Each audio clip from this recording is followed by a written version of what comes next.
request of how to know when to change your tampon.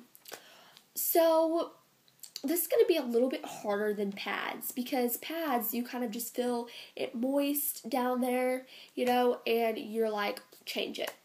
But with tampons, it's inside of you. It's kind of hard to tell. So I'm just going to kind of try to help you girls out. So, sorry, I'm going to cross my legs. I feel like Oprah or Dr. Phil. I don't know why. Okay, so, oh my gosh. Okay, I forgot what I was saying for a minute. Okay, so, with tampons, it's kind of your personal preference. And kind of what you've experienced. So, here's an example. Okay, so you start out with a light tampon, and you can keep it in for about half an hour, okay, and it leaks. You try a regular, and you can keep that in for about an hour and a half, and then it leaks.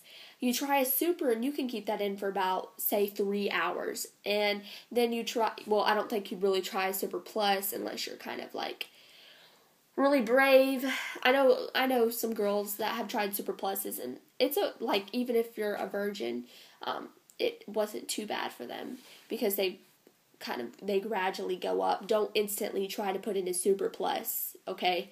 Start out with lights, even if you're a heavy flow. So they decide that maybe super is better for them, so they can get longer protection, and it's just better.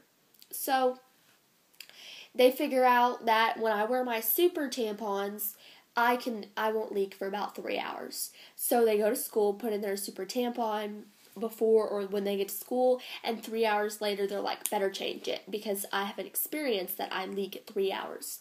Or maybe they're having a regular float that week, and they remember that every an hour and a half it leaks. They would change it every an hour and a half. That would be one good idea to figure out, like a kind of time range to change your tampon. Some girls don't wait till they leak. They feel kind of gross or unclean or afraid that they're going to get what they call TSS, toxic shock syndrome. They're kind of afraid of that. So they'll change it maybe every half an hour or maybe an hour. So that's with some girls. That's your personal preference. Another way to fill it is if maybe you have most of the time you have a panty liner.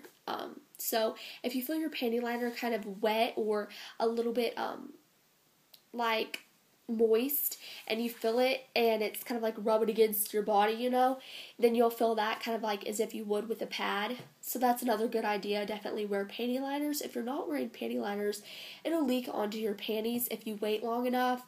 And I guess if you don't care about that, and then you'll feel your panties against you wet. But I'd advise you to wear panty liners. Or some girls wear pads under their tampons if they have a super heavy flow and they kind of want to feel more protected. So that's another good way to know when to change your tampon. So it's kind of hard to figure out. It'll take you some time to figure it out. And if you don't want to do the first example I said, like figure out how long it takes you to leak, then just change it, like figure out your own kind of time slot. Like I know that I have a regular to heavy flow, so whenever I wear supers, I can change them about every 5.5 hours. I'm not really the kind of girl that like has to change it every half an hour, but then again, I don't really like to keep it in at 6 hours or more. Most of the time, I'll change it every 3 hours, but sometimes I can go 5.5. But it just kind of depends on like your preference, like I said.